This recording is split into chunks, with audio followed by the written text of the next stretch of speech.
It's the dawn of a new year. President-elect Trump celebrates New Year's Eve with his family, VP-elect J.D. Vance, Elon Musk, and his annual Mar-a-Lago bash. In a post looking ahead to last night's celebration, the president-elect called Mar-a-Lago the center of the universe, and he has certainly made it so. Local reports from police put the guest list around 300. Coming up, we're exposing the truth behind Trump's spectacular New Year's Eve party at Mar-a-Lago. Spoiler alert, it was about as spectacular as his hair on a windy day. In this video, we'll reveal why guests were sneaking out faster than Trump dodges questions, how Rudy Giuliani became the unexpected karaoke king, and why Trump's speeches had everyone checking their watches and exit routes. Plus, we'll uncover the real reason behind those sky-high ticket prices. Trust us, you won't want to miss this.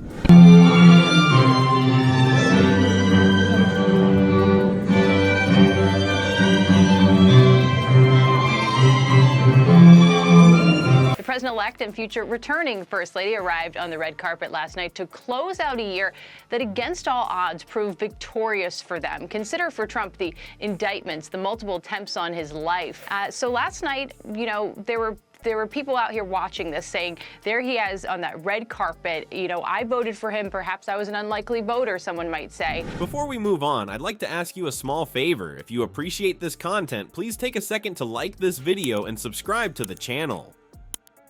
Over 98% of you watch the videos without subscribing. It costs you nothing, but it makes a huge difference to us. So did you click the subscribe button? Great, thank you so much. Now, back to the video. The party that Trump hosted at Mar-a-Lago was as disastrous as a strong wind in taming his hair, despite being hailed as the party of the century. Tickets went from $575 to a mind-blowing $1,000 in a matter of minutes. How about we discuss inflation? A stimulus check wasn't worth more to Trump than his party. Think about this. You have just spent $1,000 on the expectation of mingling with the most elite. When you step inside though, you'll notice that it's as deserted as Eric Trump's piggy bank, a result of daddy cutting his allowance. The ballroom, which Trump probably said could hold a huge crowd, was more empty than full. Either no one showed up or the invitations were sent but then forgotten. And then we also had Vice President-elect and the future Second Lady enjoying their time in their New Year's Eve celebration last night at Mar-a-Lago. You can actually see, if you look really closely. And friends, I want to thank you and to Melania and my family.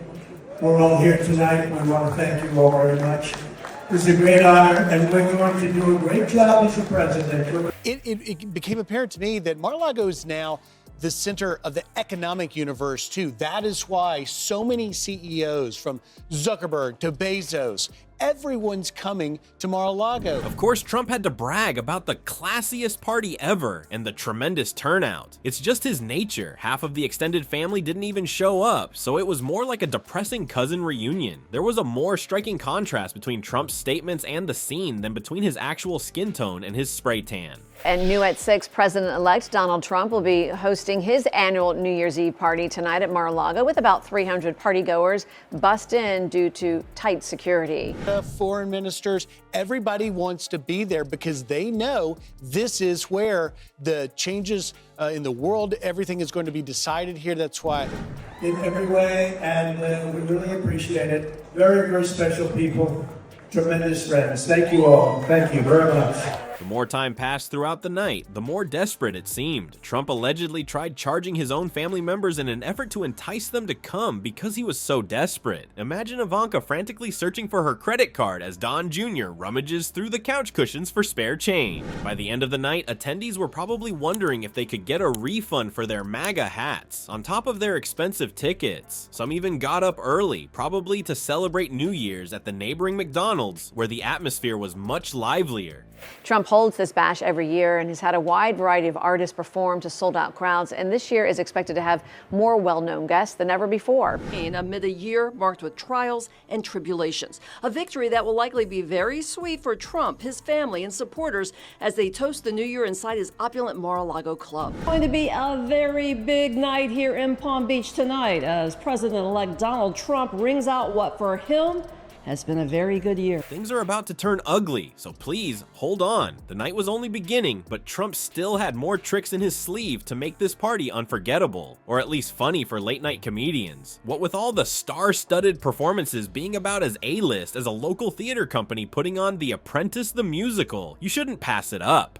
At one point, Trump said that his staff is second to none. Does that come to mind? That seems to be the case with his parties as well. In their stead, we had the court jesters of MAGA land. Think about this. Kid Rock sings his biggest hit, yes, just one, as Rudy Giuliani attempts to do the YMCA. After seeing this, even the most devoted Trump supporter would have to reevaluate their life choices. The Trump party idea is as empty as his presidency. Despite his claims of an A-list star-studded affair, the guest list read more like a who's that of D-list hangers-on. Having Kid Rock and Rudy Giuliani as your primary performers is a sure sign that you're a low-level celebrity. The contestants on Dancing with the Stars seem to be playing a game of Celebrity Apprentice with Trump. Nevertheless, Trump stood out as the main attraction. A half-hour speech delivered by a grumpy Trumpy to his ensnared audience was as coherent as a drunken toddler playing telephone, as he rambled on about rigged elections and witch hunts. He was probably trying to give the second Gettysburg Address. However, if Twitter hadn't banned him for being a mischievous boy, it would have been more like a live reading of his most famous tweets. Dear Rudy, I'm a lawyer, not a singer. At the very moment that everyone thought things couldn't get worse, Giuliani decided to entertain us with his vocal styles. Think about this. With Rudy's YMCA auditioning for America's Got No Talent, Trump nods off faster than he does with intelligence briefings. That karaoke disaster was epic in scale, people. We should expect a cease and desist letter from the Village people any moment now. As the clock wound down to midnight following a deposition, attendees started to depart before Trump's lawyers did. It was reasonable people fleeing from a sinking party, not rats, as the old adage goes. Trump, ever the egotist, insisted that his speech had universally positive feedback, stating, "They said, sir, we need you more than ever." Yes, precisely. All they had to do was locate the nearest exit.